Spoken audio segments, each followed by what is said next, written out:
Jalaluddin মহল্লি রাহমাতুল্লাহ আলাইহি হলেন উস্তাদ, জালালউদ্দিন সুয়ুতী রাহমাতুল্লাহ হলেন ছাত্র। উস্তাদ ছাত্র মিলে একটা তাফসীরের কিতাব লিখেছেন। এই তাফসীরের কিতাবের নাম হলো তাফসীরে জালালাইন। যেহেতু দুজনের নাম জালালউদ্দিন, কথা বুঝছেন, এটা না জালালাইন, এটা তরকিব উলামায়ে কেরাম এখানে আছেন। তরকিবের কারণে এখানে হালতে জরুরি অবস্থায় পড়েছেন, জালালাইন হয়েছেন। এজন্য মুহতারাম হাজিরিন, জালালউদ্দিন মহল্লি রাহমাতুল্লাহ আলাইহি উস্তাদ উনি যে তাফসীরটা শুরু করেছেন, উনি সূরা কাহাফ থেকে লিখলেন। কোথা থেকে লিখছেন? উলামায়ে কেরাম সূরা কাহাফ থেকে লিখছেন। সূরা কাহাফ থেকে নিয়ে সূরা ফাতিহা শেষ করে উনি দুনিয়া থেকে বিদায় হয়ে গেলেন। এখন প্রশ্ন হলো, উনি তো ইচ্ছা করলে কোরআন শরীফের প্রথম পৃষ্ঠা সূরা ফাতিহা, এরপরের সূরার নাম সূরাতুল বাকারা, কথা ঠিক কিনা? উনি ইচ্ছা করলে শুরু দিক থেকে তাফসীর লেখা শুরু করতে পারতেন। এখানে প্রশ্ন হলো, জালালউদ্দিন মহল্লি রাহমাতুল্লাহ আলাইহি সূরা কাহাফ থেকে তাফসীর লেখা শুরু করলেন কেন? উনি সূরা ফাতিহা থেকে তাফসীর শুরু করলেন না কেন? সূরা বাকারা থেকে শুরু করলেন না কেন? এটা হলো প্রশ্ন। প্রশ্নটা বুঝছেন কিনা? জালালউদ্দিন মহল্লি রাহমাতুল্লাহি আলাইহি তাফসীরে জালালাইন সূরা কাহাফ থেকে জন্য শুরু করেছেন। সূরা কাহাফ থেকে নিয়ে সূরা নাস পর্যন্ত যত আলোচনা হয়েছে শুধুমাত্র ঈমানিয়াতের আলোচনা। বলেন আল্লাহু আকবার।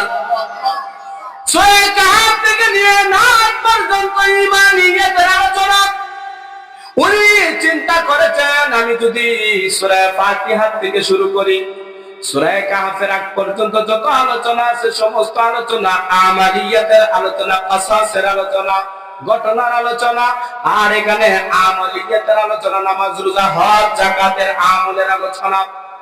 এখন যদি আমি আমলের আলোচনা করি, আমল করব, কিন্তু একজন মানুষের ঈমান সঠিক হইল না, যত আমলই করলো সমস্ত আমল বরবাদ হয়ে যাবে, কথা ঠিক কিনা? জালালউদ্দিন মহল্লি রাহমাতুল্লাহ আলাইহি সূরা কাহাফ থেকে ঈমানিয়াতের আলোচনা যেহেতু উনি চাইলেন তাফসীরটা আমি শুরু করব এজন্য, যাতে করে মানুষ প্রথমে ঈমানকে সহি করতে পারে। এইজন্য নিয়ত করেছিলেন ঈমানিয়াতের আলোচনার দ্বারা উনি তাফসীর শুরু করেছেন। প্রত্যেকটা মানুষের ঈমান যদি সঠিক হয়ে যায়, আমল যতটুকুই করুক না কেন, ডোলার যদি তলা থাকে মাছ যাই রাখবে সবগুলো থাকবে, কথা ঠিক কিনা?